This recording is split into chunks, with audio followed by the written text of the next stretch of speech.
What's up guys and welcome back. Today I wanted to make a video about comments that were made several months back, concerning in Legends, one of my favorite aspects of the Star Wars universe. In Star Wars, I have always enjoyed the idea of these different religions and perceptions on the Force itself. Of course, the most popular being the Jedi and the Sith, and how those ideologies and perceptions on the Force inherently battle and war with one another. We've seen a few other Force-based orders in canon so far as well, most notably and recently the Knights of Ren, but there are far too many to go over in this video. In Legends though, it takes it a step further, adding orders and groups like the Dark Jedi and the Grey Jedi, with the Grey Jedi being the focus of this video. According to Wikipedia, this is the exact definition of a Grey Jedi, and there are actually two. The term Grey Jedi, or Grey, had two separate meanings. First, it was used by the Jedi and Sith to describe Force users who walk the line between the light and dark sides of the Force, without fully surrendering and succumbing to the dark side. And second, it described Jedi who distanced themselves from the Jedi High Council and operated outside of the structures of the Jedi Code. However, those who were considered to be true Grey Jedi met both qualifications. It did not belong to any particular Force tradition. One example was Jolee Bindo, a former Jedi Padawan and a Grey Jedi that served in the Old Republic era. Although the term did not directly refer to those who were capable of using both the light and dark side abilities, all Grey Jedi could do so. The term was similar to that of a Dark Jedi in that it could refer to any Force user, not only a Jedi or a former Jedi. The term was sometimes used to refer to unorthodox or distant Jedi from the Council who did not meet the strictest requirements of being a Grey Jedi.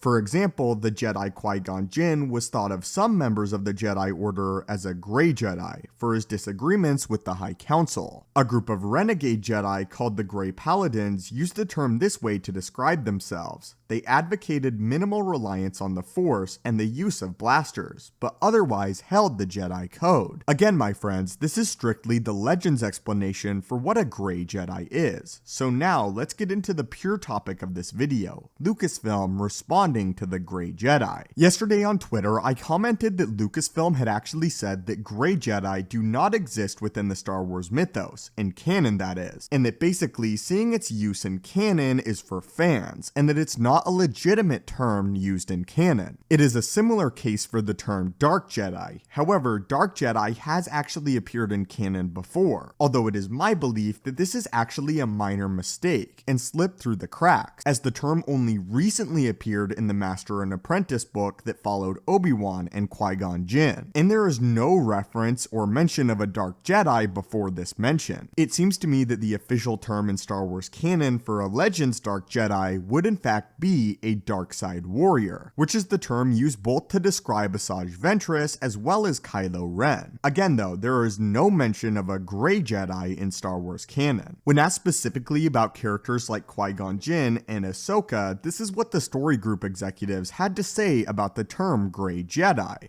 Ahsoka is a pure good soul. There is no gray in there. When talking about Qui-Gon Jinn, they also mentioned that Qui-Gon was strictly adherent to the ways of the light side of the Force, and did not use the dark side of the Force, simply that he did not adhere directly to the orders of the Jedi High Council, but that in his heart he had no darkness within him, therefore seeing no need for him to be gray. So this does in fact confirm that in Star Wars canon, both Ahsoka as well as Qui-Gon Jinn are not Grey Jedi, because Ahsoka nor Qui-Gon actually uses the dark side of the Force. This is where the major difference between the term in Legends and canon comes from. In Legends, you can be a Grey Jedi without using the dark side of the Force. You just don't have to strictly adhere to the Jedi Code and the Jedi High Council. Therefore, why in Legends, Qui-Gon Jinn was considered a Grey Jedi. In canon though, it strictly means how one is aligned with their use of the Force. Therefore, because neither Qui-Gon nor Ahsoka uses the dark side of the Force, neither are Grey Jedi. They are likely simply known as light side Force wielders. And just because Ahsoka does not identify as a Jedi does not mean she is a user of the dark side of the Force. The explanation for this is pretty clear. In Legends, Grey Jedi does not specifically talk about a single order. It's more of a viewpoint of the Force, where in canon, the term would actually be referencing a direct order that a Force user would follow. There are individuals in Star Wars canon that use use both the light as well as the dark side of the Force, but they're simply classified as Force wielders. There is actually an official term in Star Wars though that references Jedi that have turned to the dark side of the Force and are not Sith. It appears to me that the official canonical term for a dark Jedi now is fallen Jedi, as Jedi Masters that have fallen to the dark side of the Force are referred to as fallen Jedi and no longer dark Jedi like they would be in Legends. For the future, however, I would love to see an official gray Jedi Order, an offshoot of the Jedi Order that actually utilizes more of the dark side of the Force. And who knows, maybe this is officially a part of the plan later down the line. Anyway guys, I hope this video cleared some stuff up. But now I want to hear your thoughts on this. What are your opinions and thoughts on the fact that the term Grey Jedi is not a canonical term? And do you hope to see Grey Jedi later down the line in the Star Wars universe? As always, my friends, thank you so much for watching. May the Force be with you, and have a great day.